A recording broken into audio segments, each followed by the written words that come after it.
आज वैसे तो 25 दिसंबर है ना, मैरी क्रिसमस। लेकिन सुनो, पहले हम जब छोटे थे, मतलब स्कूल लाइफ के टाइम पे, तो क्रिसमस डे का एक अलग से थोड़ा महत्व तो इसलिए था कि इसको ना पता नहीं क्यों लेकिन बड़ा दिन बोलते थे।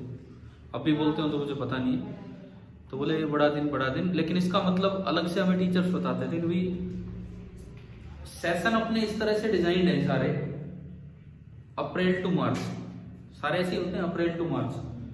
तो हमें तो मतलब इस दिन को एक मतलब एक चेंज वाला दिन बोला जाता था कि भाई अब तक जो किया सो किया। वो तो कितने न्यू ईयर बोल लो भाई, वो तुम्हारी मर्जी जो भी है। हमें तो और एक सप्ताह ज्यादा बताया जाता था पढ़ने के लिए, है ना। न्यू ईयर तो अभी एक वीक आगे है, और यूं तो न्यू ईयर पे भी नहीं, आने आगे घने दिन आने मार्च में कभी बोलते।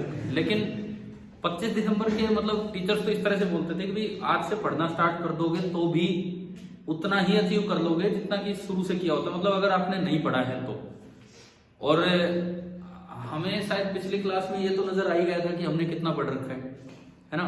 मैं कोई डिमोरलाइज नहीं कर रहा हूँ, मैं तो जस्ट आपको थोड़ा मोटिवेट कर रहा हूँ कि अगर दो भी कॉन्सेप्ट पिछली क्लास में सीखे, शायद अब सबको याद होंगे ना वो दो कॉन्सेप्ट। एक तो path independence of work done of electrical force, और दूसरा क्लोज लूप नहीं हो सकती है। तो पाथ इंडिपेंडेंस वाले में आपने एक थोड़ा सा नया मैथमेटिक्स सीखा जो एनसीईआरटी बुक में उस शॉर्ट एग्जांपल के नीचे लिखा था कि component I cap J cap में ही नहीं, डी आर कैप और मतलब आर कैप और थीटा कैप में भी होते हैं। और कभी भी अगर सेंट्रल फोर्स का वर्क निकालना हो तो हमेशा कंपोनेंट उन्हीं में करने चाहिए। उसी से प्रूव होता है कि वो जो वर्क डन है वो पाथ से इंडिपेंडेंट है, क्योंकि जो डी आर वाली टर्म बनी इंटीग्रेशन में उसके अंदर केवल आर था, थीटा नहीं था। अगर डी आर वाली टर्म में अंदर थीटा होता तो मुझे एक रिलेशन चाहिए होता बिटवीन आर एंड थीटा वो इंटीग्रेशन करने के लिए, और उस रिलेशन को हम बोलते हैं इक्वेशन ऑफ पाथ। क्या ये वाली बात भी कल क्लियर हुई थी कि नहीं, है ना। तो चलिए अब हम थोड़ा आगे बढ़ते हैं, अपना पोटेंशियल को डिफाइन करने, पोटेंशियल एनर्जी को डिफाइन करने इधर चलेंगे। सबसे पहली बात, बुक पे थोड़ी देर में आते हैं, पहले कुछ चीजें हम सीखें यहाँ पे। सबसे पहली चीज मैं अगर डिफाइन करना चाहूं पोटेंशियल एनर्जी, मान लो ये कोई पॉइंट P है और यहां कोई एक चार्ज रखा है Q। हमारे लिए सोर्स चार्ज नहीं है, हमारे लिए कौन सा चार्ज है, टेस्ट चार्ज। सोर्स चार्ज नहीं, हमारे लिए टेस्ट चार्ज है। सोर्स होंगे कहीं और इलेक्ट्रोस्टैटिक कॉन्फ़िगरेशन होगा, मतलब स्टैटिक चार्ज होंगे जिन्होंने यहां पे फील्ड फैला रखा हो। अब मुझे डिफाइन करना है कि भाई इस जगह Q की एनर्जी कितनी है, इस जगह Q की एनर्जी कितनी है, मुझे ये डिफाइन करना है। मतलब मैं ये बताना चाहता हूं potential energy of charge Q at point P, उसे मैं U से डिनोट कर रहा हूं।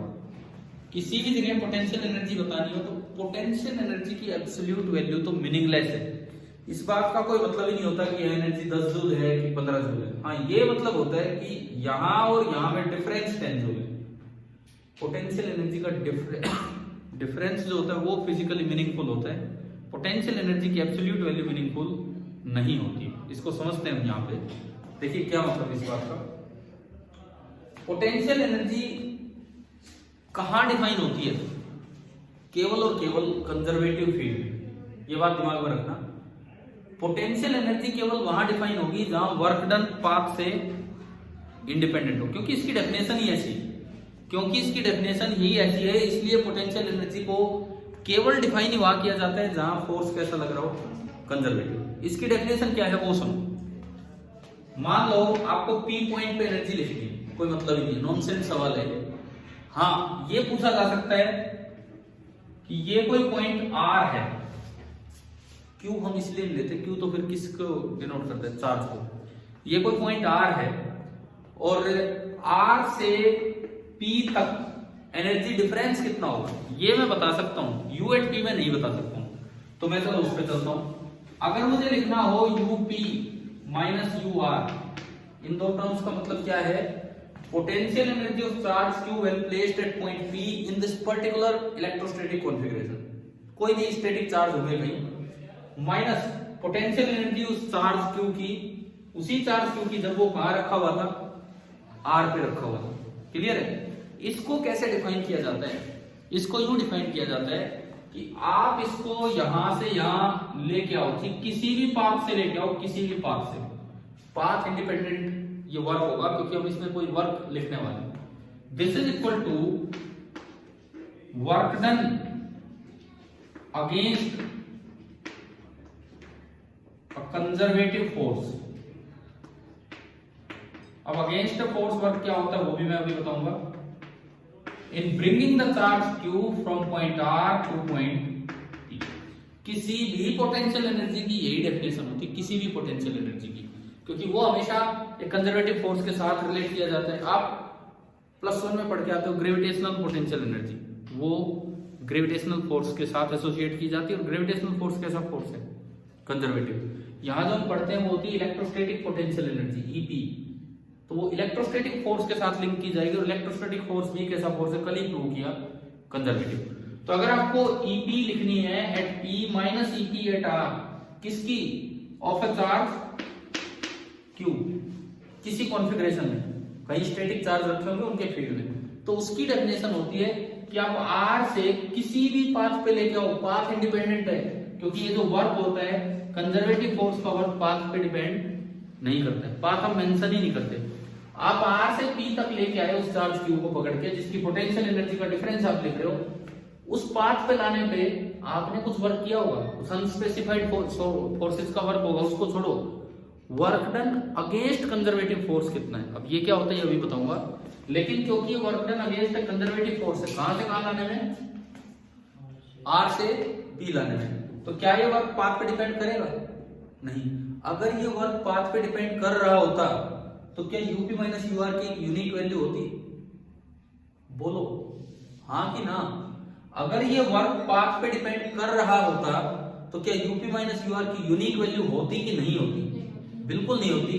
कोई इस रास्ते लाया वो कहेगा 5 जूल वर्क हुआ है इसके लिए, कोई और किसी रास्ते लाएगा 10 जूल, तो यूपी माइनस यूआर फिक्स ही नहीं होता, तो ऐसी जगहों पे पोटेंशियल एनर्जी डिफाइन नहीं होती। तो अब समझ आया क्यों पोटेंशियल एनर्जी केवल कंजर्वेटिव फोर्स या कंजर्वेटिव फील्ड में डिफाइन होती है, और कोई भी पोटेंशियल एनर्जी हो यही उसकी डेफिनेशन होती है। अब work done against a conservative force क्या होता है? अब ये सुनो, work done against a conservative force होता है negative of work done by the conservative force. वहीं से वहीं, कहां से? आर से P, negative of work done by the conservative force. अब work done by the conservative force भी हम कैसे निकालें, उसका भी तरीका सुनो। चलो ये फॉर्मूला तो हम +1 में भी याद कर चुके। क्या आपने पढ़ा है work done by any conservative force is negative of change in potential energy? शायद किया होगा, जीपी चेंज देख के उसका नेगेटिव करके वर्क डन बाय ग्रेविटी निकालते थे। ये उल्टा फॉर्मूला याद किया ना हमने, work done by any conservative force is negative of change in potential. अभी छोड़ो, अभी मैं यूपी माइनस यूआर की डेफिनेशन पूरी करूं।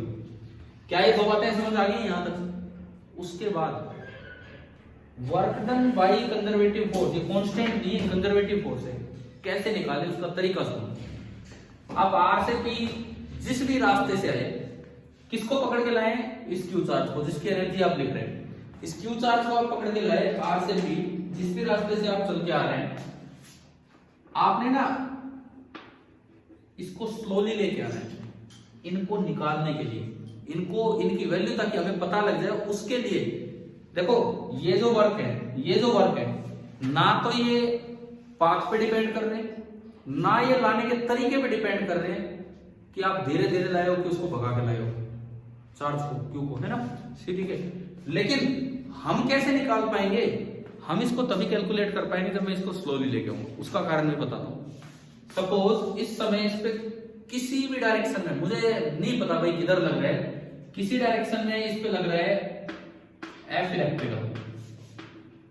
इलेक्ट्रिकल जो कंजर्वेटिव फोर्स है, ठीक है। आप क्या करो, बिल्कुल equal and opposite unspecified forces का वर्क, मतलब फोर्स लगा दो, नेट फोर्स, ठीक है। ये मैंने इधर बनाया, इसको मैं बोल रहा हूं एफ एक्सटर्नल, ये अनस्पेसिफाइड सोर्सेज हैं, जो हम फोर्सेज हैं जो हम यहाँ नहीं दिखा रहे हो, ठीक है। एफ एक्सटर्नल किस तरह लगाना है, ये दोनों एक दूसरे को क्या कर दें, कैंसिल आउट, हर समय कैंसिल आउट करके रखें। क्या फायदा होगा इसका, if F net on Q is zero, अगर F net on Q zero होगा, या यूं कहें एक्सेलरेशन ऑफ क्यू कितना होगा, जीरो। एक्सेलरेशन जीरो है तो आप यूं भी कह सकते हैं स्पीड क्या रहेगी, कांस्टेंट। धीरे धीरे लेके आ रहा हूं मैं, हर वक्त धीरे धीरे, ठीक है। स्पीड कांस्टेंट है, स्पीड कांस्टेंट है तो आप ये भी कह सकते हैं कि चेंज इन काइनेटिक एनर्जी कितना है, जीरो। अब मैं आपको लेके चलूंगा वर्क एनर्जी थ्योरम की तरफ। वर्क एनर्जी थ्योरम हमने पढ़ा है कभी, वो ये कहती है कि work done by all the forces is equal to change in kinetic energy. अब work done by all the forces, दो ही फोर्स है, एक तो इलेक्ट्रिकल और एक अनस्पेसिफाइड जो एक्सटर्नल है हमारे लिए, यानी कि W electrical plus W external this is equal to delta KE। Clear है, यहां से W इलेक्ट्रिकल कितना आ गया, कहां से कहां लेके जा रहे हैं हम, R से P। तो अगर मैं यहां से W इलेक्ट्रिकल लिखूं R से P, वो आ रहा है W एक्सटर्नल R से P प्लस नी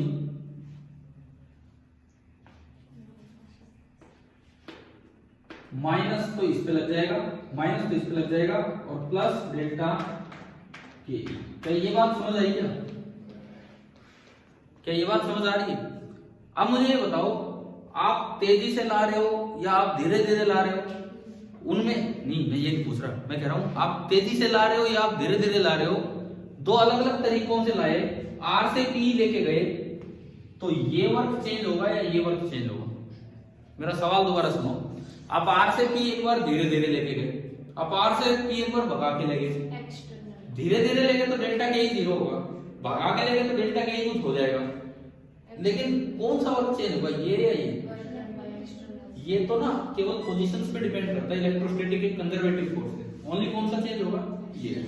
सपोज आप धीरे धीरे लेके गए, मान लो आप धीरे धीरे लेके गए और आपने वर्क किया 10 जूल, धीरे धीरे लेके गए तो चेंज इन काइनेटिक एनर्जी कितना, धीरे धीरे लेके गए तो चेंज इन काइनेटिक एनर्जी कितना, जीरो।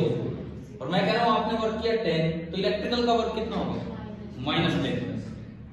अब इलेक्ट्रिकल का वर्क तो फिक्स है, वो तो अगर आप R से P ले जाओगे तो हर बार कितना रहेगा, -10। अब मान लो अगली बार भगा के ले गया, मैंने वर्क कर दिया 12 जूल, तो इसका मतलब 2 जूल काइनेटिक एनर्जी आ गई उसमें। कैसे, आपने वर्क किया 12 जूल और 2 जूल आ गई हुई काइनेटिक एनर्जी, तो -12 + 2, फिर दोबारा से W इलेक्ट्रिकल कितना आया, -10। क्या ये बात समझ आ रही है, यानी कि आपके ले जाने के तरीके पे W इलेक्ट्रिकल डिपेंड नहीं करता, लेकिन अगर आप स्लोली ले जाओगे तो उसका फायदा ये होगा, अब यहां से बात निकल के आती है, उससे मैं यहां लिखता हूं, यहां से बात निकल के आती है कि if delta K is zero, आप स्लोली लेके गए हैं, then W electrical from R to P this is negative of W external from R to P। और अगर आप तेजी से लेके गए हैं, जब भी R से P, तो जो वर्क होना है वो होना है इलेक्ट्रिकल का, लेकिन इसका नेगेटिव साथ में क्या ऐड हो जाएगा, चेंज इन काइनेटिक एनर्जी। क्या ये कुछ बातें समझ आई है। अब देखो, अब UP माइनस UR की 4-5 डेफिनेशन यहां से क्या इकट्ठी होती है। अब अगर मैं इन चीजों पे चलूं, देखिए अब बोर्ड पे ध्यान देना, यहां से मैं अगर डेफिनेशन अपनी इकट्ठी करूं, UP माइनस UR, मैं किस चार्ज की पोटेंशियल एनर्जी लिख रहा हूं, Q चार्ज की, किसी एक इलेक्ट्रोस्टैटिक कॉन्फ़िगरेशन में। UP माइनस UR, पहली डेफिनेशन देखो, फर्स्ट डेफिनेशन मेरे को मिली, शुरू में मैंने लिखा work done against F electrical, conservative force F electrical, कहां से कहां लाने में बताओ, R2P। क्या इसमें स्लोली की कंडीशन लगानी है कि नहीं? क्या इसमें स्लोली की कंडीशन लगानी है? नहीं। आप चीज भगा लाओ तेजी से, इसका वर्क नहीं चेंज होना, ये तो फिक्स है, ये तो फिक्स है। इसी चीज को आप यूं भी लिख सकते हैं, ये इक्वल टू में लिख रहा हूं, किस किस के बराबर है? Negative of work done by F electrical. कहां से कहां? R2P। क्या इसमें स्लोली की कंडीशन आनी है? बिल्कुल नहीं आएगी। अरे इलेक्ट्रोस्टैटिक फोर्स का वर्क तो आपके लाने ले जाने के तरीके पे डिपेंड करता ही नहीं है। आप कैसे ही लाओ, तेजी से लाओ, धीरे लाओ, ये वर्क तो फिक्स है, ये वर्क तो फिक्स है। तीसरी बात, अगर आप इसको अनस्पेसिफाइड फोर्सेस के वर्क में कन्वर्ट करना चाहते हो तो देखो, W इलेक्ट्रिकल, मैंने इधर लिखा भी था बीच में, उधर ही लिखा था, W electrical is negative of W external if delta K is 0। अब कंडीशन आएगी। तीसरा मैं इसमें लिखूं, तीसरा अगर मैं इसमें लिखूं, ये दो आ रही है ना समझ में क्या है क्या नहीं? अगर मैं इसकी जगह वो यूज करना चाहूं तो एक और माइनस आएगा, माइनस माइनस क्या हो जाएगा? W external. थोड़ा और ढंग से लिखता हूं, मुझे लगेगा क्या लिख दिया, बाई F एक्सटर्नल, कहां से कहां? R2P। अब कंडीशन आएगी कि नहीं आएगी? बिल्कुल आएगी, क्योंकि ये इसके बराबर तब होगा जब आप उसे कैसे लेके आए? स्लोली लेके आए, नहीं तो ये बराबर नहीं होगा। क्या तीन बातें समझ में आ गई? ये अगेंस्ट एक्सटर्नल कहां लिखा? मैंने क्या लिखा था शुरू में जो डिफाइन किया? अगेंस्ट, अगेंस्ट एफ इलेक्ट्रिकल, ये एक्सटर्नल नहीं है तो देखो, अगेंस्ट अ फोर्स का मतलब होता है negative work done by that force. Work done against a force का मतलब होता है negative work done by that force. अब एक्सटर्नल का वर्क तो फिक्स ही नहीं है ना, मैं R से P लेके जा रहा हूं, पता नहीं किस तरह लेके जा रहा हूं। एक्सटर्नल का वर्क क्या फिक्स है? नहीं, मैं धीरे लेके जा रहा हूं, कुछ वर्क होगा, तेज लेके जा रहा हूं, कुछ वर्क होगा। तो हम उसको कैसे कह सकते हैं कि W एक्सटर्नल है? W एक्सटर्नल वो तब है जब आप कंडीशन लगा दें, क्या कि आप उसे कैसे लेके जा रहे हैं? धीरे धीरे लेके जा रहे हैं। क्या ये तीन डेफिनेशन समझ आई? दो और डेफिनेशन यहीं से बन जाती है, इन्हीं से। कैसे? सुनिए, अगर आप R2P की जगह P2R करो तो एक और माइनस आ जाएगा, माइनस माइनस प्लस, और यहां भी R2P की जगह P2R, कंडीशन साथ चलेगी तो बाहर क्या लग जाएगा? एक और माइनस। तो आप सबसे पहले ये बताओ, क्या पोटेंशियल एनर्जी डिफरेंस की जनरल डेफिनेशन समझ आ गई है क्या?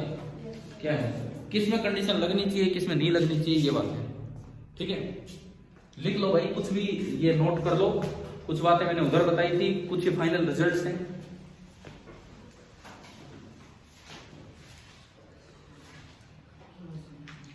क्योंकि इन कंडीशंस में बच्चे कंफ्यूज हो जाते हैं, कहां तो कंडीशन लगनी है, कहां नहीं लगनी है।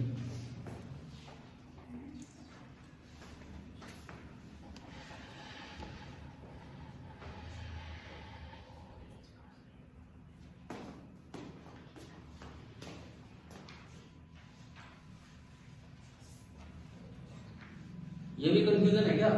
कहां से कहां गए? नहीं।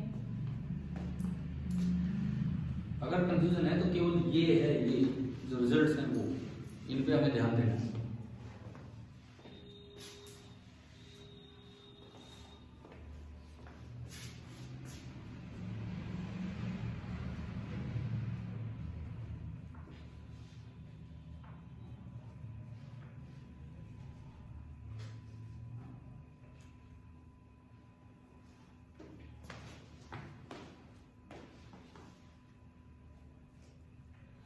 ये ध्यान रखना, ये इसके नेगेटिव के बराबर तभी होगा जब डेल्टा के कितना हो?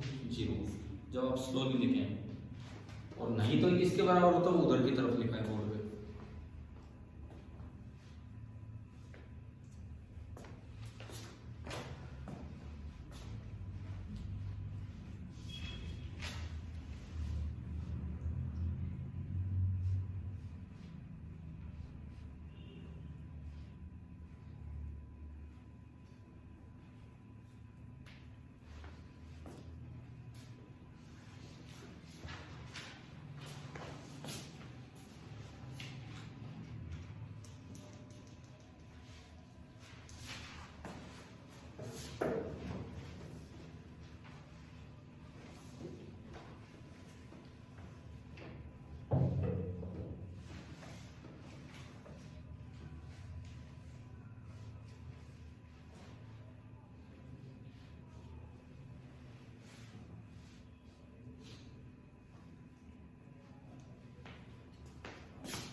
लास्ट में जब यहां पहुंच जाए, ये बेटा तो ये हो गया।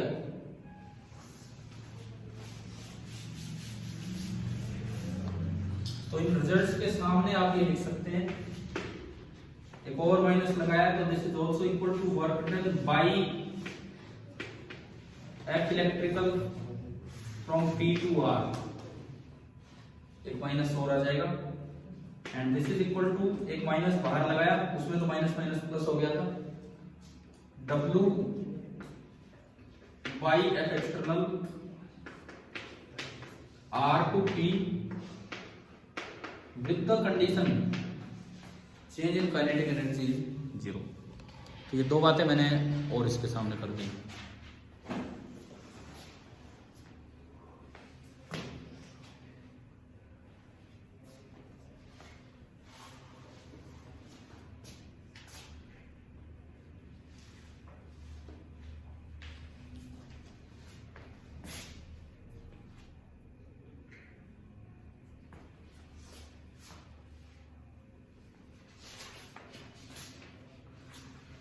चलते हैं, अब आगे बढ़ते हैं।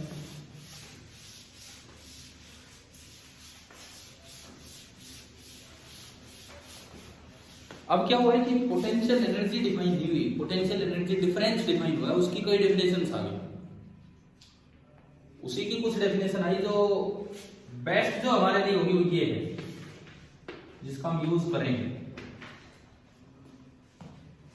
बेस्ट ये वाली डेफिनेशन है, तो मैं इसको दोबारा लिखूं, UP माइनस UR, ये वाली डेफिनेशन मेरे लिए है work done by F external कहां से कहां R to P with the condition delta K equal to 0। अब एक्चुअली ये पोटेंशियल एनर्जी डिफरेंस की डेफिनेशन है, ना कि पोटेंशियल एनर्जी की। मान लो सपोज ये वैल्यू 10 जूल, वर्क तो जूल में ही होगा,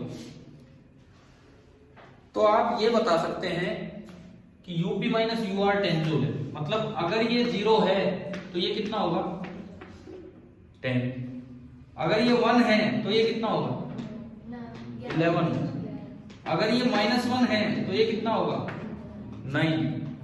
तो क्या आप पोटेंशियल एनर्जी फाइनाइट बता पाए यहां कितनी, या 10 भी हो सकती है, या 11 भी हो सकती है, या 9 भी हो सकती है। इसका मतलब आप किसी भी जगह की पोटेंशियल एनर्जी को डिफाइन कर ही नहीं सकते हैं। ओनली किस चीज को डिफाइन कर रहे हैं, चेंज इन पोटेंशियल एनर्जी को। ये आपकी बुक में एक लाइन लिखी है, आप एक बार पढ़ो, देखो मैं बताता हूं, पेज नंबर 53 पे देखो, पेज नंबर 53 पे सेकंड लाइन स्टार्ट होती है क्लियरली, मिल गया क्लियरली।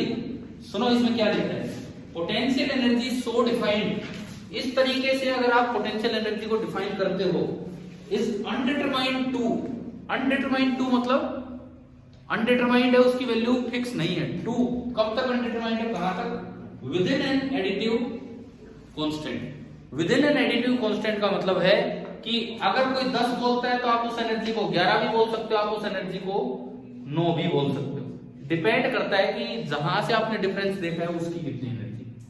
समझ गए हो, ये वाली लाइन अंडरलाइन कर लो बुक में, जो सेकंड लाइन है ना, clearly potential energy so defined, किस तरीके से डिफाइंड, ये चाहो तो ये डेफिनेशन ऊपर लिख सकते हो, ऊपर जहां जगह हो, हम किसकी बात कर रहे हैं, ये डेफिनेशन, ये clearly the potential energy so defined is undetermined to within an additive constant. ठीक है, इसका मतलब भी इन्होंने आगे एक्सप्लेन किया बुक में। What this means is that the actual value of potential energy is not physically significant. It is only the difference of potential energy that is significant. यहाँ भी क्या हो रहा है, एक्चुअल वैल्यू का क्या लेना देना, 10 बोलो 11 बोलो 9 बोलो, हाँ यहां से यहाँ डिफरेंस फिक्स है। समझ में आया? अभी तो ये चीज समझ आ रही है कि नहीं? इसी को एक और आसान शब्दों में कैसे बताया जा सकता है, ये कई बार लगता है क्या खतरनाक इंग्लिश चल रही है, undetermined to within an additive constant. इसको आसान तरीके से कैसे बताया जा सकता है कि आप अपने जीरो लेवल को कहीं भी फिक्स कर सकते हो। आपको ध्यान हो, हमने एटम वाला चैप्टर पढ़ा था, हमने ना बड़े 3 कॉन्फ़िगरेशन लिए थे। एक बार इनफाइनाइट सेपरेशन न्यूक्लियस और इलेक्ट्रॉन, एच एटम की मैं बात कर रहा हूँ। एक बार जो नॉर्मल ग्राउंड स्टेट का सेपरेशन होता है 0.53 एंगस्ट्रॉम, एंड एक बार 1.06 एंगस्ट्रॉम करवाया था। एक नहीं दिया होगा उसमें कोई कहीं, अब देखना। और मैंने उसमें ये बताया होगा कि कभी तो जीरो लेवल इनफाइनाइट सेपरेशन पे मानो तो वो ग्राउंड स्टेट जो नॉर्मल ग्राउंड स्टेट है उसकी पोटेंशियल एनर्जी इतनी होगी और 1.06 पे क्या होनी चाहिए। फिर बोला होगा अगर जीरो लेवल कहीं और आ जाए तो हर एक में कोई कांस्टेंट आप ऐड करते चलते हैं, बताया था। इसको आप आसान तरीके से यूं भी समझा सकते हैं। देखो ये जो बात है अभी जो हम कर रहे हैं, मान लो मेरा 3 कॉन्फ़िगरेशन हूं, एक P, एक R और एक और मैंने बोल दी S, P, R और S। सपोज इसकी एनर्जी 0 है, जब चार्ज को R पे रखा तो एनर्जी 0 है और P पे रखा तो एनर्जी कितनी है 10। यही तो मैं बोल रहा हूं, कितना डिफरेंस हम ले रहे हैं 10 जूल। और मान लो S पे रखा तो S पे रखने पे उसकी एनर्जी कितनी है -1 joule. You are free to choose zero level at any position. Suppose मैं S को जीरो लेवल बना दूं, कितना ऐड किया आपने इसको जीरो बनाने के लिए +1। Potential energy so defined is undetermined to within an additive constant. इसमें जीरो बनाने के लिए कितना ऐड किया +1, जो इसमें ऐड किया वो सब में ऐड कर दो, जो भी इसमें ऐड किया वही आप सब में ऐड कर दो। आपको ये जीरो लेवल बनाना है तो +1 ऐड किया, इसमें भी +1 ऐड करो और इसमें भी +1 ऐड करो, तो क्या मैंने 11 और 1 बना दी है कि नहीं? समझ में आ रहा है? क्लियर है? इस चीज को ऐसे भी लिखा जा सकता है कि ये जो आपकी डेफिनेशन आई है, क्या आप इसको ऐसा नहीं लिख सकते यूपी को मैं लिख दूं यूपी प्लस सम वैल्यू, तो जो इसमें ऐड किया वही सब में ऐड कर दो।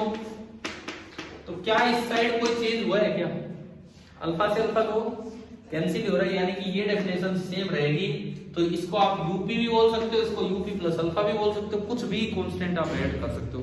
ये इसी में आगे दिखा रखा है यही definition, UP plus alpha minus UR plus alpha is UP minus UR. Book में दिख रहा है कि नहीं? और इसके नीचे लिखता है पुट इट डिफरेंटली। इसी बात को अगर आप और साधारण शब्दों में कहना चाहो तो there is a freedom in choosing the point where potential energy is 0। आप बिल्कुल फ्री हो अपनी बात रखने के लिए जीरो लेवल कहां मानना है कहां, उसी से वैल्यू चेंज होती रहेगी। अभी बताओ क्या पोटेंशियल एनर्जी डिफरेंस डिफाइन हो गया? क्या पोटेंशियल एनर्जी डिफरेंस डिफाइन हो गया? अब मैं आता हूं किसी एक पर्टिकुलर पॉइंट पे पोटेंशियल एनर्जी को कैसे डिफाइन किया जाता है उस चीज पे। देखिए नॉर्मली जीरो लेवल वहां माना जाता है जहां फील्ड का असर खत्म हो रहा हो। फील्ड का असर जहां खत्म होता है उस चीज को हम बोलते हैं इन्फिनिटी। जो भी इलेक्ट्रोस्टैटिक चार्जेस है ना, चार्जेस एट रेस्ट है, उनका असर जहां खत्म हो रहा है वहां तक फील्ड है, उस जगह को हम इन्फिनिटी बोलते हैं। तो नॉर्मली जब कुछ नहीं बोलते तो late R point is at infinity and U at R is 0। हमने जीरो लेवल R पे सेट कर दिया और R कहाँ है? इन्फिनिटी पे। तो U at R तो 0 हो गया। अब ओनली क्या बचा यहाँ पे? U at P। अब अगर कोई पॉइंट P है और वहां कोई चार्ज नेक्स्ट चार्ज Q रखा है तो उसकी एनर्जी की अब डेफिनेशन होगी। देखो यहाँ देखो UR तो 0 हो गया, दिस इज इक्वल टू, यही लगेगी डेफिनेशन, वर्क डन बाई, मैंने डेफिनेशन तो आपको 5 बता दी जो हमारे काम आएगी, अब मैं उस पे आ रहा हूं। Work done by F external, कहां से कहां लाना है? R, और R क्या बना दिया? Infinity to P। और जब एक्सटर्नल का वर्क निकाल रहे हो तो उसको कैसे लाना होगा? धीरे, क्योंकि तभी वो एक इलेक्ट्रिकल वर्क से रिलेट हो पाएगा, नहीं तो रिलेट नहीं हो पाएगा। तो विद द कंडीशन स्लोली आप इसको एक्सेलरेशन भी 0 लिख सकते हो, एफ नेट भी 0 लिख सकते हो, डेल्टा के भी 0 लिख सकते हो। आप बताओ क्या ये डेफिनेशन समझ आ गई? ये तब है जब आपने जीरो लेवल कहां माना है? इन्फिनिटी।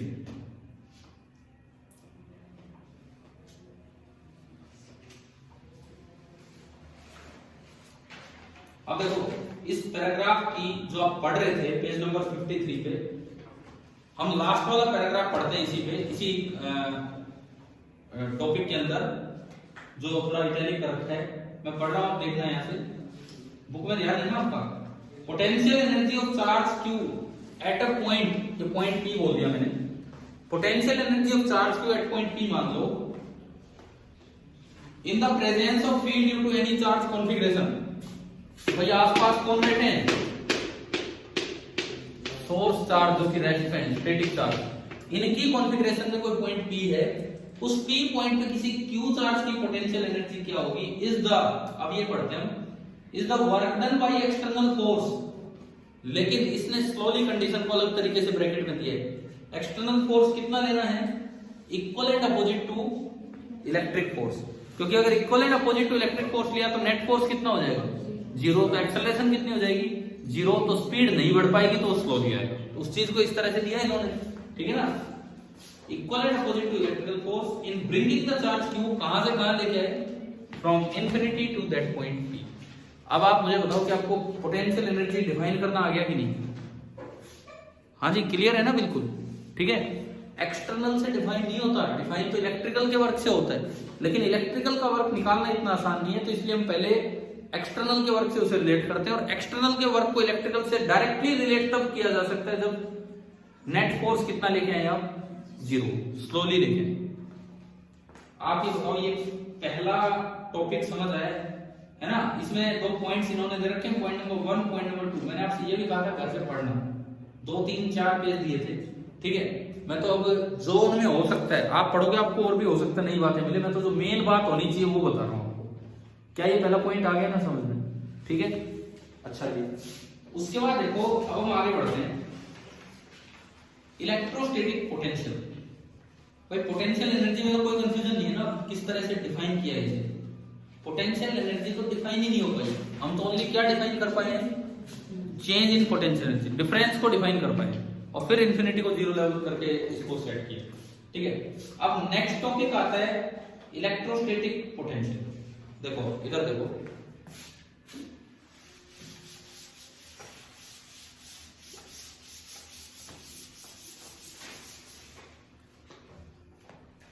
कि कोई भी एक फील्ड है, इसको मैंने बोला दिस इज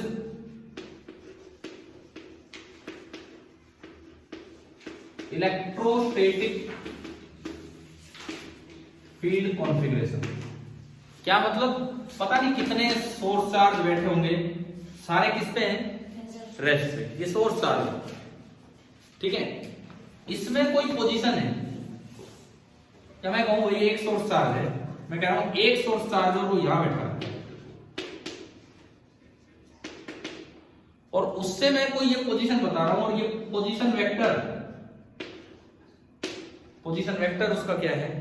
r। मीन्स अगर वो x, y है तो r वेक्टर हो गया x i cap plus y j cap, है ना? क्लियर। अब मैं फील्ड की इंटेंसिटी को डिफाइन करके आया था पिछले चैप्टर में। कैसे डिफाइन किया था? आपने बोला था कि भाई यहां कोई एक टेस्ट चार्ज रखो, क्यों? छोटा हो, छोटा ना हो तो इसको पकड़ लो ताकि डिस्टर्ब ना हो, बताया था। वही पे अनस्पेसिफाइड फोर्सेज आपने पढ़े थे। एक कोई भी एक टेस्ट चार्ज आप लेके आइए, सोर्स चार्ज नहीं है, एक टेस्ट चार्ज है, और यहां पे इस पे कितना फोर्स लग रहा है वो मेजर कर लो। हमें नहीं पता भाई कितना लग रहा होगा, पता नहीं किस डायरेक्शन में लग रहा होगा। सपोज इधर की तरफ फोर्स लग रहा था, ये था उस पे F इलेक्ट्रिकल। F इलेक्ट्रिकल की वैल्यू आप पढ़ चुके हैं पहले, क्या फॉर्मूला होता है? Q into E। 1 coulomb charge रखोगे तो कम लगेगा, 2 कूलम रखोगे तो डबल लगेगा। यानी कि ये जो F इलेक्ट्रिकल है, इसका मैग्नीट्यूड डायरेक्टली प्रोपोर्शनल है कि नहीं? Q के है। तो यार ये तो फील्ड की प्रॉपर्टी नहीं हुई, ये तो टेस्ट चार्ज की प्रॉपर्टी होगी। मैं तो कोई फील्ड की प्रॉपर्टी डिफाइन करना चाहता था कि भाई इस फील्ड की ये प्रॉपर्टी है, इस जगह पे इसकी वैल्यू इतनी है, चाहे आप टेस्ट चार्ज 1 लाओ, चाहे 2 लाओ, चाहे 3 लाओ। यहां तो मैं टेस्ट चार्ज पे अगर फोर्स को लेके चलूं तो वो तो Q की वैल्यू के डायरेक्टली प्रोपोर्शनल है ना। आप 2 कूलम लाओगे फोर्स डबल हो जाएगा, 3 कूलम लाओगे फोर्स 3 गुना हो जाएगा। तो वो तो फील्ड की प्रॉपर्टी नहीं हुई, वो तो टेस्ट चार्ज पे डिपेंडेंट प्रॉपर्टी होगी। हम एक ऐसी प्रॉपर्टी डिफाइन करना चाहते थे जो केवल फील्ड की अपनी प्रॉपर्टी है। मींस अगर बोल दिया तो ये यहाँ पे तो हमने एक नई टर्म वहां डिफाइन की ई, जिसको नाम देते थे इंटेंसिटी, और इस Q का रोल हटाने के लिए हमने क्या किया, F को Q से डिवाइड कर दिया। क्या E बराबर F बाई Q, यही थी डेफिनेशन। अब बताओ क्या E Q पे डिपेंडेंट है? क्या E Q के इनवर्सली प्रोपोर्शनल है? बिल्कुल नहीं, बिल्कुल नहीं। पहले भी जिक्र कर चुके हैं इस चीज का। हाँ, E जो है वो Q पे डिपेंड ही नहीं कर रहा, बल्कि इस Q को खत्म करवाने के लिए मैंने वो E को डिफाइन किया। मैंने क्या, जिन लोगों ने किया उन्होंने, ठीक है ना, क्लियर है। इसका मतलब एक नई टर्म डिफाइन कर दी, E इंटेंसिटी, जो केवल सोर्स चार्ज पे डिपेंड करे और पोजीशन पे डिपेंड करे। तो हमें एक नया फंक्शन मिल गया E, that is a vector function of position vector, independent of any test charge. क्या समझ आया? समझ आया ना ये? अब सुनो, हमने अभी अभी पोटेंशियल एनर्जी को डिफाइन किया है। हमने अभी अभी पोटेंशियल एनर्जी को डिफाइन किया है। हमने बोला रेफरेंस लेवल कहां मान लिया आपने, मतलब फील्ड से बाहर, इंफिनिटी मतलब फील्ड से बाहर, ठीक है। और आपने यहां पे डिफाइन किया अभी पोटेंशियल एनर्जी को, कि अगर मैं Q चार्ज को यहां रखूं P पॉइंट पे, तो जो potential energy of Q at P होगी, कैसे डिफाइन किया हमने, work done by external force, कहां से कहां लाने में, infinity to P, with the condition. क्या ये वर्क Q पे डिपेंड करेगा कि नहीं करेगा, आप बताओ। अब ध्यान से सुनो, क्या ये वर्क Q पे डिपेंड करेगा, जिसको आप लेके आ रहे हो, जिसको आप पकड़ के लाए हो इंफिनिटी से, क्या उस पे? बिल्कुल करेगा। क्यों करेगा, इसका कारण सुनो। आप Q को ला रहे थे कुछ एक्सटर्नल फोर्स लगा के, एक्सटर्नल फोर्स हर वक्त कितना लगा रहे थे, कितना लगा रहे थे हर वक्त एक्सटर्नल फोर्स? जितना इलेक्ट्रिकल फोर्स है उसके मैग्नीट्यूड के बराबर और अपोजिट डायरेक्शन। तो एक्सटर्नल फोर्स का मैग्नीट्यूड किस पे डिपेंड कर रहा था, इलेक्ट्रिकल फोर्स के मैग्नीट्यूड पे। इलेक्ट्रिकल फोर्स का मैग्नीट्यूड जो था उस पे, वो हर समय कितना था, Q into E। Electrical force का मैग्नीट्यूड Q के डायरेक्टली प्रोपोर्शनल था कि नहीं था ना। इसका मतलब जो एक्सटर्नल फोर्स आप लगा रहे थे स्लोली लाने के लिए, उसका मैग्नीट्यूड भी Q के डायरेक्टली प्रोपोर्शनल होगा, क्योंकि F एक्सटर्नल और F इलेक्ट्रिकल दोनों इक्वल है। समझ आ रहे हैं? देखो फिर से सुनो, अब मैं फिर ये चेक करना चाह रहा हूं, आपने अभी पोटेंशियल एनर्जी डिफाइन की, क्या वो फील्ड की अपनी इंडिपेंडेंट प्रॉपर्टी है या वो टेस्ट चार्ज पे डिपेंड कर रही है, ये मैं देखना चाह रहा हूं। तो हमने देखा फील्ड पोटेंशियल एनर्जी की डेफिनेशन ऐसी है कि कितना यहां तक लाने में वर्क करना पड़ा, वो देखना है। वर्क किस पे डिपेंड करेगा, एक्सटर्नल फोर्स पे। और एक्सटर्नल फोर्स किस पे डिपेंड कर रहा था, इलेक्ट्रिकल फोर्स पे, क्योंकि उतना इक्वल एंड अपोजिट लगाना था। और इलेक्ट्रिकल फोर्स डायरेक्टली प्रोपोर्शनल था किसके, Q के, टेस्ट चार्ज के। यानी कि एक्सटर्नल फोर्स भी डायरेक्टली प्रोपोर्शनल है किसके, टेस्ट चार्ज के। वर्क में F ऊपर ही आता है, F डॉट S, यानी कि जो वर्क आपने किया वो भी Q के डायरेक्टली प्रोपोर्शनल है। तो कल जहां समस्या थी F में, F डायरेक्टली प्रोपोर्शनल था Q के, इसलिए हमने इंडिपेंडेंट प्रॉपर्टी बनाने के लिए एक नई टर्म डिफाइन की, E F बाई Q। समझ आया? ऐसे ही आप जो वर्क है, ये वर्क भी डायरेक्टली प्रोपोर्शनल है किसके, Q के। तो इसको भी इंडिपेंडेंट बनाने के लिए केवल फील्ड की प्रॉपर्टी रहे, इसको किससे डिवाइड किया गया, Q से। और उस नई टर्म को, जैसे कल तो नाम दिया गया होगा पीछे इंटेंसिटी, यहां उसको नाम क्या दिया गया था, पोटेंशियल। तो क्या पोटेंशियल टेस्ट चार्ज पे डिपेंड करेगा, बिल्कुल नहीं करेगा, बिल्कुल भी नहीं करेगा। तो जिस तरीके से आपने एनर्जी को डिफाइन किया, अगर मैं बस उसमें नीचे चुपचाप Q लगा दूं तो वो एनर्जी नहीं, वो क्या बन जाएगी, पोटेंशियल। और ये Q का काम ही खत्म, पोटेंशियल एट P। पोटेंशियल जिसका सिंबल क्या होता है, V। और क्योंकि वर्क एक स्केलर क्वांटिटी है, तो पोटेंशियल भी कैसी क्वांटिटी होगी, स्केलर। क्या ये Q पे डिपेंड करेगी, नहीं, ये केवल सोर्स चार्ज पे और इस फंक्शन पे। तो जिस तरह से आपने E को लिखा था as a vector function of R, उसी तरह जो V बनेगा, this is some another function F2 या F1 बोल दिया, ऑफ पोजीशन, लेकिन इस पे वेक्टर साइन नहीं आएगा क्योंकि ये कैसा फंक्शन है, स्केलर। तो ना तो V Q पे डिपेंड करता है और ना ही E डिफाइन हुआ था फोर्स से, मजबूरी थी, फोर्स Q पे डिपेंड कर रहा था तो डिवाइड करना पड़ा, तो E बोला। हमने पहले पोटेंशियल एनर्जी को डिफाइन किया, फिर उसमें मजबूरी आई, वो Q पे डिपेंड कर रहा है, जबकि मैं तो फील्ड की प्रॉपर्टी बताना चाह रहा हूं, तो उसको डिवाइड कर दिया Q से और एक नई टर्म बन गई पोटेंशियल। तो पोटेंशियल कैसे डिफाइन हुआ, क्या समझ आया कि नहीं? यूं ही पहुंचे थे पोटेंशियल तक इसी तरीके से। ठीक है, अब बुक में आ जाओ एक बार। आपका टॉपिक नंबर 2 है इलेक्ट्रोस्टैटिक पोटेंशियल। टॉपिक नंबर 2 है इलेक्ट्रोस्टैटिक पोटेंशियल। देखते हैं इसे थोड़ी देर के लिए, कुछ मत देखो, बुक में ध्यान दो, इसको समझते हैं।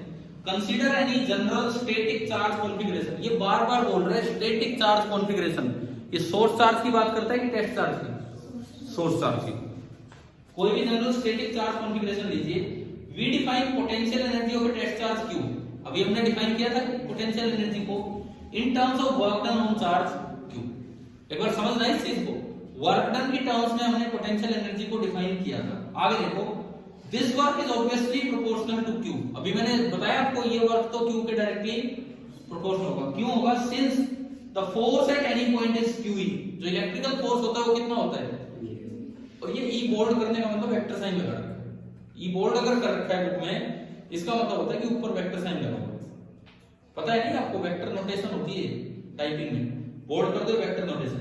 Where is the electric field at, ठीक है। It is therefore convenient to divide the work, क्योंकि भाई हमने अभी पढ़ा कि वर्क तो टेस्ट चार्ज पे डिपेंड कर रहा है और मैं एब्सोल्यूट प्रॉपर्टी ऑफ फील्ड चाहता हूं, मुझे कोई मतलब नहीं होना चाहिए टेस्ट चार्ज से। तो it is therefore convenient to divide the work by the amount of charge q so that the resulting quantity is independent of q। तो एक नई टर्म डिफाइन करनी पड़ी w by q। in other words, work done per unit test charge is characteristic of the electric field associated with the charge configuration। इसको underline कर लो इस line को, work done per unit test charge, ये नहीं वाली line. work done per unit test charge is characteristic of the electric field associated with the charge configuration। कौन सा charge? Source charge की टेस्ट चार्ज? बताओ, ये वर्क डन पर unit charge जो आपने डिफाइन कर दिया W by Q, क्या ये टेस्ट चार्ज पे डिपेंड करेगा? बिल्कुल नहीं करेगा। ये केवल किस कॉन्फ़िगरेशन पे डिपेंड कर रहा है? Source charge. तो वहां जो चार्ज कॉन्फ़िगरेशन लिखा है ना, आप उसको थोड़ा सा और स्पेसिफाई कर सकते हो, source charge configuration. And this leads to the idea of electrostatic potential V due to a given source charge configuration। मैंने फिर बोल दिया है, due to a given source charge configuration। ठीक है, तो अब भाई जैसे ही आपने जिस भी तरीके से आपने पोटेंशियल एनर्जी डिफाइन की थी, उसको टेस्ट चार्ज से डिवाइड कर दो, वो क्या डिफाइन हो गया? पोटेंशियल। तो अब देखो, मैं अगर इनकी डेफिनेशंस पे आऊं, कुछ लिखना है तो लिख लो, नहीं तो मैं इनकी डेफिनेशंस पे अगर आऊं तो देखिए, अभी हमने थोड़ी देर पहले क्या लिखा था, एक बार इधर सुनो, UP minus UR something something 3-4 लिख दिए। अगर उन सभी डेफिनेशंस को आप Q से डिवाइड कर दो, टेस्ट चार्ज से, ना कि सोर्स चार्ज से, तो वो क्या बन जाएगा? VP minus VR। यानी कि आप उसको लिख सकते हो UP minus UR divided by Q। और अगर आप U एट R को इनफाइनाइट मानते हुए 0 मान लो, R को इन्फिनिटी मानते हुए U एट R 0 मान लो, तो पोटेंशियल एट इन्फिनिटी भी कितना हो जाएगा? 0। पोटेंशियल में भी एक 0 लेवल लेना होगा। और यहां से फिर Vp कितना हो गया? V एट P, जो भी U एट P था डिवाइडेड बाई टेस्ट चार्ज। ये पोटेंशियल की शुरुआत है कि पोटेंशियल कैसे डिफाइन किया गया।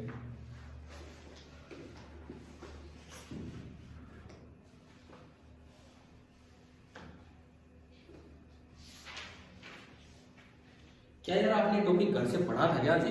एक बार मुझे बताओ। तो ये बातें समझ आ गई थी कि क्यों ये डिवाइड करना पड़ा है, कैसे डिफाइन हुआ है, या नहीं? नहीं का मतलब पता क्या है? हम जैसे कोई धार्मिक पुस्तक पढ़ रहे हैं, ऐसे पढ़ लेते हैं, ठीक है भाई होगी 3 लाइन अरे ऐसे थोड़ी यार, लाइन समझनी होती है। अब एक बार मुझे ये बताओ, ये जो शुरुआत की इलेक्ट्रोस्टैटिक पोटेंशियल की 5-6 लाइनें कितने बच्चों ने पढ़ी भी थी घर पे? एक बार 1-2, चलो 3-4 हाथ ऊपर भी। आदित्य, मैं आपसे पूछता हूँ सवाल, क्या समझ आ गई थी क्या एक लाइन? अभी आ गई समझ? ठीक है। तो 25 दिसंबर का यही मतलब होता है कि जो पूरी साल नहीं किया, अब वो काम शुरू कर दें, है ना? यार ये इंटरेस्ट तो बहुत शुरू में भी बन जाना चाहिए।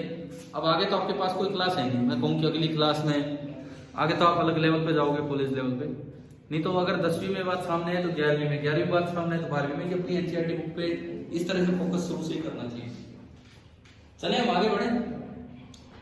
तो पोटेंशियल कैसे डिफाइन हुआ, ये इस पेज की लास्ट लाइन में है, इस पेज की 53 की लास्ट लाइन है। Work done by an external force.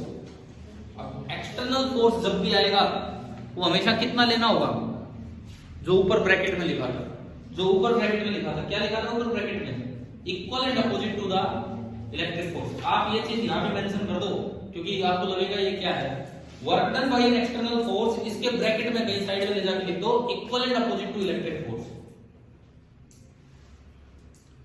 Work done by an external force bracket में लिख दो, कहां लास्ट लाइन में, सेकंड लास्ट लाइन में, पेज की सेकंड लास्ट लाइन में। Work done by an external force, उसके ब्रैकेट में जहां जगह मैंने साइड में या नीचे, अरे एरो लगा के नीचे लिख लो चाहे, equal and opposite to the electric force, जो ऊपर था वही मैंने बताया, in bringing a unit positive charge from infinity to that point. अब ये यूनिट पॉजिटिव चार्ज क्यों लिख रहे हैं डेफिनेशन में, क्योंकि आपकी डेफिनेशन में नीचे क्या आ रहा है, Q आ रहा है ना ये।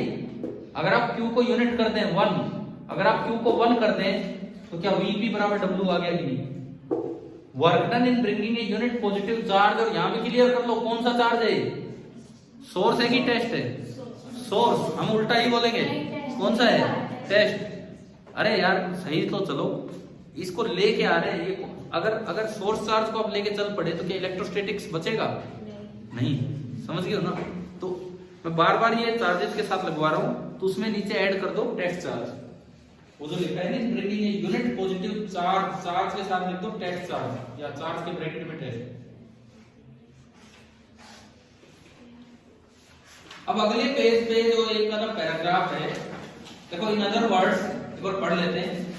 In other words, the electrostatic potential V at any point in a region with electrostatic field is the work done in bringing a unit positive charge without acceleration from infinity to that point. आ गया ना समझिए। इससे नीचे वाला paragraph आप खुद पढ़ेंगे।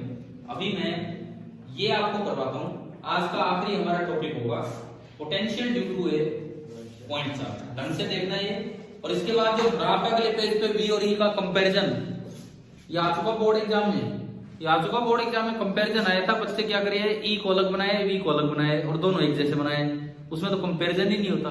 क्या आपको दिख रहा है दोनों डिक्रीज हो रहे हैं लेकिन फिर भी कुछ अलग अलग है, तो वही तो दिखाना था कौन सा क्या होगा, अभी समझेंगे उस चीज को भी। लेकिन पहले हम अपना ये काम स्टार्ट करें कि electrostatic potential due to a point charge.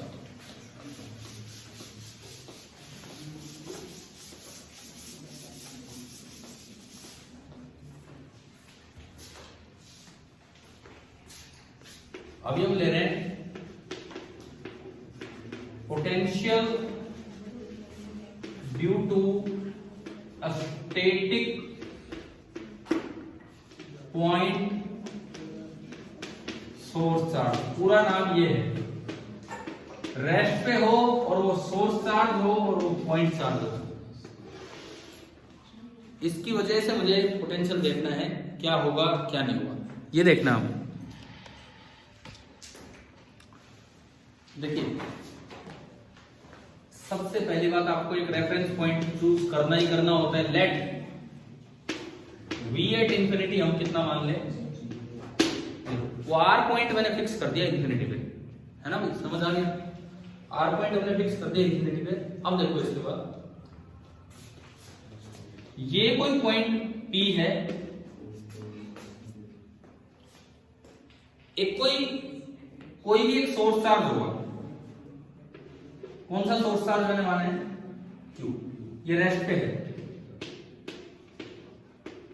और जो P पॉइंट का पोजीशन वेक्टर है वो ये है, सोर्स चार्ज के रिस्पेक्ट में R वेक्टर। मुझे यहां निकालना है कि पोटेंशियल क्या होगा, ठीक है।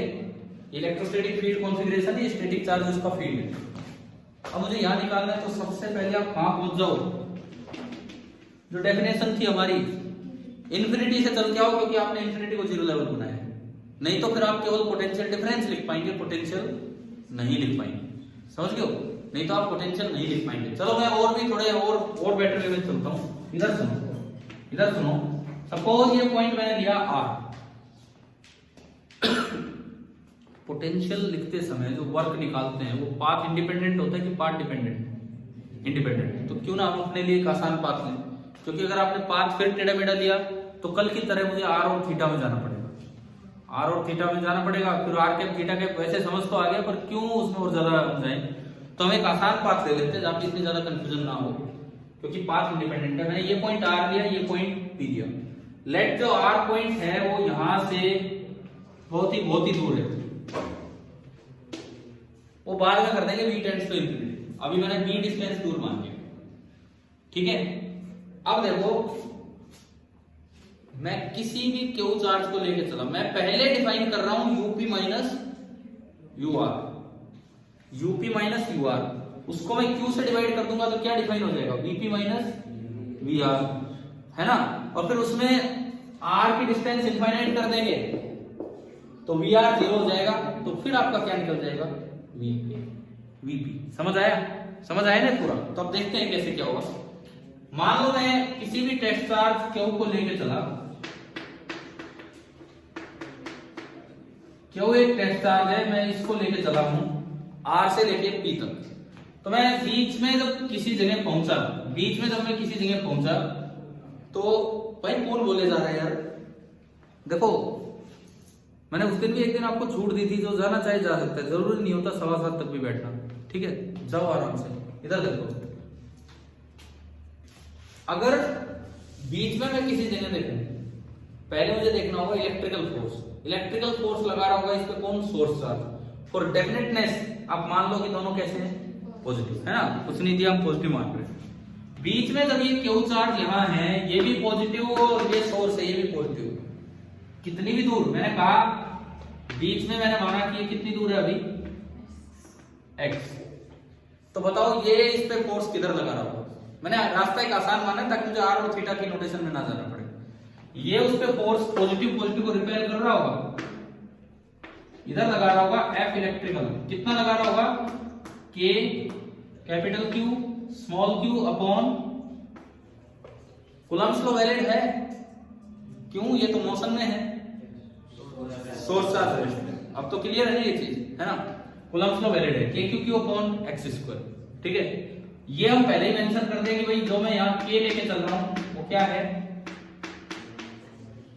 1/4 पाई एप्सिलॉन। क्लियर?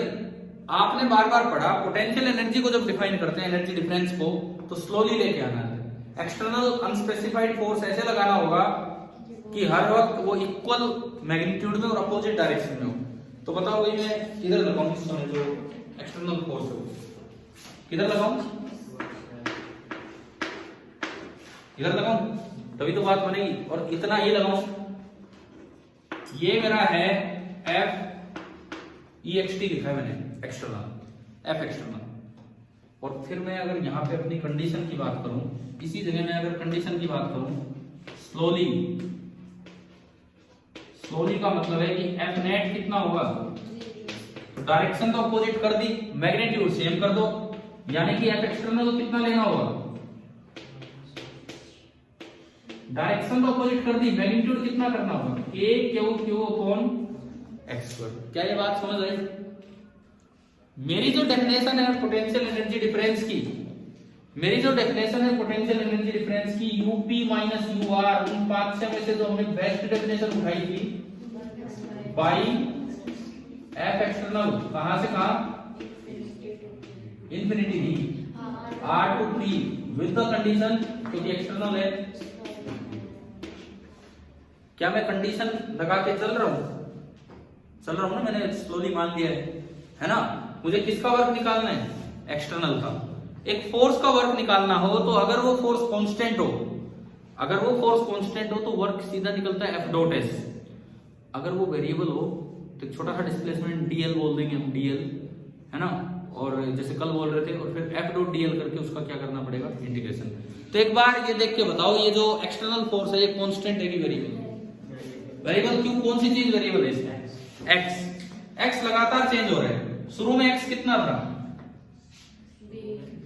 भाई, ये x है। जब आप चले इस प्रक्रिया में, आप जब चल रहे हैं R से स्टार्ट में, शुरू में यहाँ से कितनी दूर है वो आपका पॉइंट बी।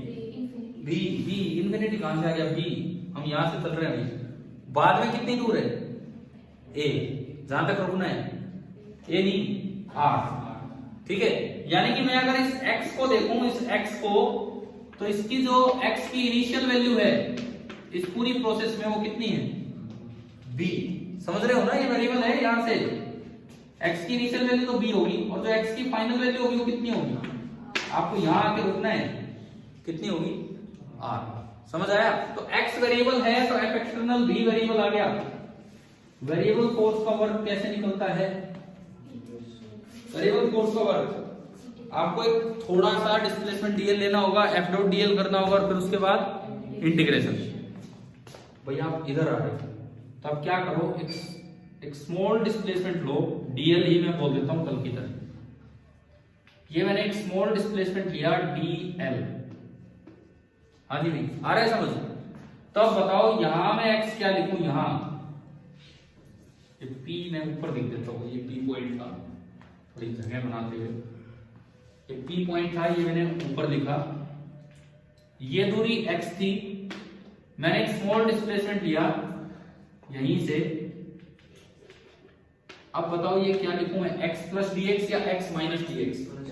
ये दूरी x थी तो ये x प्लस dx हो गया, x माइनस dx। सबको क्लियर है ना ये बात, है ना। कभी भी चेंज को गलत मत लिख देना। तो ये क्या बोला जाएगा, x plus dx। x plus dx छोटा है या x छोटा है, x प्लस dx छोटा है। x plus dx is smaller than x, इसका मतलब dx क्या होगा, नेगेटिव। क्या ये बात क्लियर हुई आपको। अब देखो मैं dl का मोड लिखता हूं, ये जो मैंने येलो कलर में यहां लिखा है dl, मैं इस dl का मोड लिखता हूं, मॉडुलस, इसकी लंबाई क्या है वो लिखता हूं। तो देखिए इस पूरे में से ये घटाना होगा, ये पूरे में से ये घटाओगे तो dl आएगा, इस पूरे में से ये घटाओगे तभी तो dl आएगा। ये कितना है x और ये कितना है x प्लस dx। यानी कि मैं x में से क्या घटाऊं, x प्लस dx। कितना आ गया, नेगेटिव आया कि पॉजिटिव आया, नेगेटिव कहाँ आया, पर वो नेगेटिव, अरे तो वही तो बात ढंग से बताओ, फिर पॉजिटिव हो जाएगा ना बाद में, तो ऑप्शन नहीं होगा, कैसा होगा ये, पॉजिटिव होगा, ठीक है। नेगेटिव तो नहीं आया ना ये, हाँ ठीक है ठीक है, जैसे भी हमारे समझ आए कोई बात नहीं। dx नेगेटिव खुद है और dx नेगेटिव खुद हमने देख रखा ऊपर, अभी यहाँ लिखा था, और उसके बाहर एक और माइनस आया, तो और ये पॉजिटिव आना भी चाहिए क्योंकि modulus of any vector can never be negative. समझ गए हो। आधों का तो दिमाग खराब इसलिए हो जाता है, बोलते यार क्या चल रहा है, माइनस dx आ गया, मोड माइनस dx आ गया। अरे भाई मोड तो पॉजिटिव ही है ये, लेकिन इसकी वैल्यू पॉजिटिव है। क्या इतना समझ में आया। अब मैं चलता हूँ वर्क कैलकुलेट करने की तरफ। अब मैं वर्क कैलकुलेट करने की तरफ चलूं, इसका वर्क, एफ एक्सटर्नल का वर्क। तो पहले मैंने यहां से यहां dw, यहां से यहां तक dw, और फिर उसके बाद मैं क्या कर दूंगा उसका इंटीग्रेशन। तो इस पे अब करते हैं कहीं थोड़ी सी जगह ढूंढ के, कुछ नोट वोट कर लिया, थोड़ा बहुत कर रहे हो ना, फिर बात फिर कंफ्यूजन होगा नहीं तो कि क्या है। मैं फिर लिख देता हूं अगर कुछ नहीं हुआ था तो। ये है टेस्ट चार्ज। अब मैं इसका वर्क निकालूं एफ एक्सटर्नल का, तो जो इसका वर्क निकालने का तरीका होगा, W एक्सटर्नल R से P लाने का जो तरीका होगा वो देखो, integral F external dot dl, ये मुझे पुट करना है। जब भी कभी आप डॉट प्रोडक्ट करते हो तो एक का मैग्नीट्यूड दूसरे का magnitude into cos of angle between both the vectors, ये लेना होगा। इसको हटा दूं मैं अगर ये हो गया हो तो, है ना। इसको भी लिख लेंगे थोड़ी देर में। अब अगर मैं इसको आगे बढ़ाऊं तो this is integral of magnitude of F external, magnitude of dl, और एक बार डायग्राम देख के बताओ कि उन दोनों के बीच का एंगल कितना है, 0 या 180। डायग्राम में देख के बताओ एफ एक्सटर्नल और dl के बीच का एंगल 180। एफ एक्सटर्नल किधर लग रहा है, ग्रीन कलर में दिखाया थोड़ा इधर, और dl किधर है, तो फिर एंगल 180 कैसे हुआ? जीरो जीरो हुआ, है ना? समझ गए हो क्या? एफ एक्सटर्नल भी इधर है, डीएल भी इधर है, तो एंगल कितना है? 0 डिग्री। कोस ऑफ 0 डिग्री, कोस 0 कितना होता है? 1। एक बार थोड़ा और आगे बढ़ाइए इसको। एफ एक्सटर्नल अभी मिटाया था मैंने यहां से। कितना था एफ एक्सटर्नल का मैग्नीट्यूड? के capital Q small Q upon x square था ना ये था इसका मैग्नीट्यूड। डीएल का मैग्नीट्यूड कितना था? Minus DL. और कोस 0 1। अब थोड़ा इस प्रोसेस को आगे बढ़ाएं, इस इंटीग्रेशन को आगे बढ़ाएं। थोड़ी जगह ऊपर बनाता हूं मैं।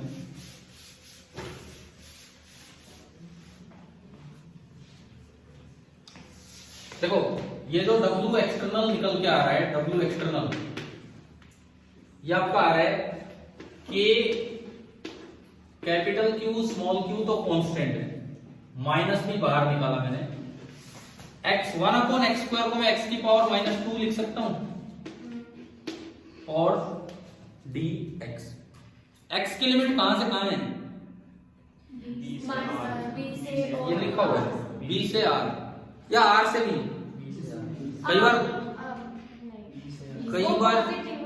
कई बार बच्चों को लगता है कि लोअर लिमिट छोटी होती है और अपर लिमिट बड़ी होती है, तो वो लिमिट उल्टी कर देते हैं r से। देखो कितने चांसेस है गलती होगी, एक बार सुनो इधर। कई बच्चे तो ये गलती करते हैं, मोड dr को dx से लिख जाते हैं, जबकि क्या लिखना होगा? Minus dr। कई ये गलती करते हैं कि cos 180 डिग्री कर देते हैं, जबकि क्या लेना होगा? cos 0 degree. कई ये गलती करते हैं कि लिमिट में पहले छोटी लिख देते हैं बाद में बड़ी, जबकि लिमिट में जहां इनिशियल वो इनिशियल होगी, चाहे बड़ी हो या छोटी। समझ आ रहा है ना ये? तो हम चले यहाँ लिमिट इनिशियल b और लिमिट फाइनल r। चलिए भाई इसका इंटीग्रेशन क्या होगा? x की पावर -2 का minus k capital Q small q, ये तो बाहर है, x की पावर 1 बढ़ा दो, -1 अपॉन -1 और लिमिट b से r। माइनस से माइनस कैंसिल हो गया। कौन से माइनस से कौन सा माइनस? नीचे वाले माइनस से बाहर वाला माइनस। पावर का माइनस मत कैंसिल कर देना, है ना? क्लियर है? अब अगर मैं इसको थोड़ा आगे बढ़ाऊं, x की पावर -1 कितना होता है? 1/x और लिमिट b से r। बस इसमें लिमिट पुट कर दिए। तो मेरे पास जो वर्क आया W एक्सटर्नल जो मैं निकाल रहा था स्लोली लाने में, वो मुझे मिल गया K capital Q small q और वर्क आ गया 1/r माइनस 1/b। क्या यहां तक समझ आया? इस वर्क को ऊपर कहीं ये इक्वेशन होगी, देखो मिटी भी नहीं है बोर्ड से, पुट इन इक्वेशन नंबर 1 ताकि यूपी माइनस क्यू आ जाए।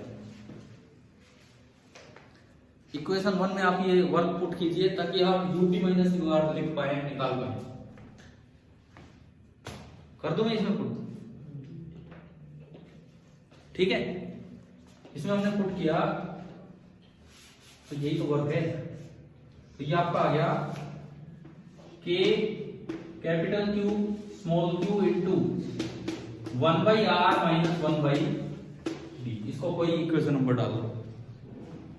इसके बाद यूज करो Vp माइनस Vr की वैल्यू थी UP minus UR upon test charge. पर यूनिट चार्ज करोगे तभी तो फील्ड की प्रॉपर्टी बनेगी। इसके बाद लिखो आप अगली हेडिंग, मतलब अगली इक्वेशन, Vp माइनस Vr बराबर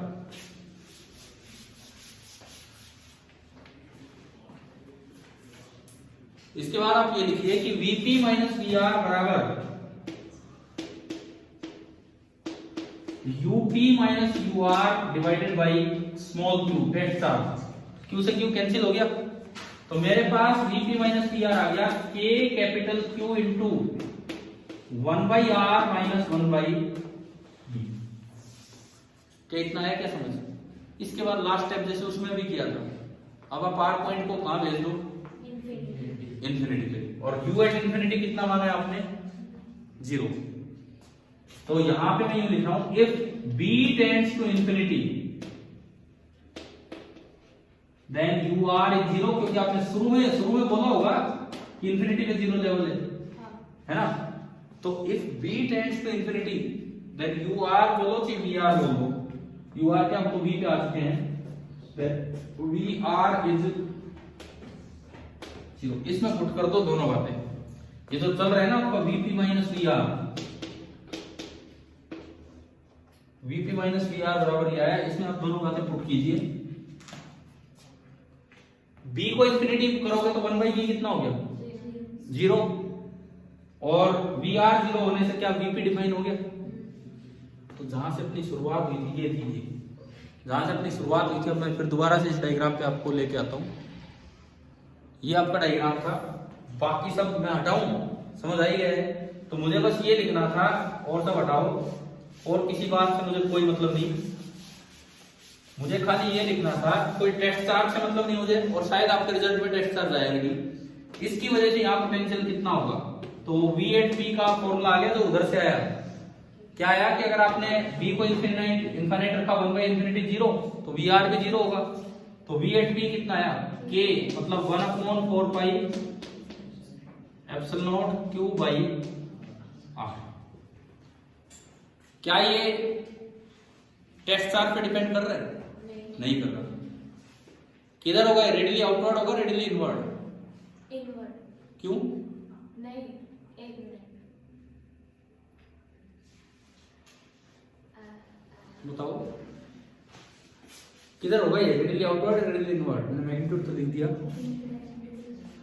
क्या स्केलर है। पोटेंशियल की कोई डायरेक्शन नहीं होती है, पोटेंशियल वर्क डन है तो वो तो एक स्केलर क्वांटिटी। तो गलती से भी मत लिख देना कि आउटवर्ड या इनवर्ड, समझ गए हो ना, ये एक स्केलर क्वांटिटी है।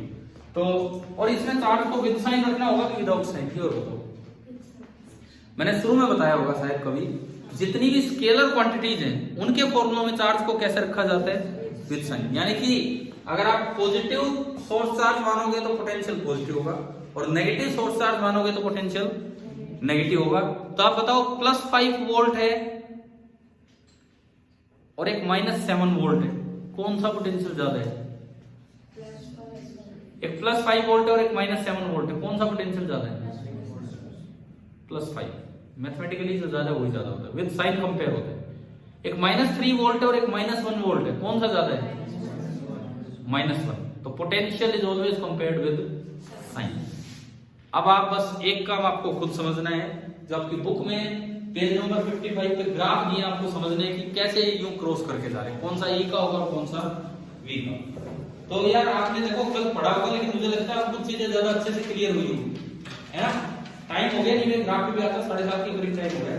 तो कल का आपका जो काम है, जो आप पढ़ के हैं, एक तो ग्राफ, एक potential due to electric dipole, potential due to system of charge,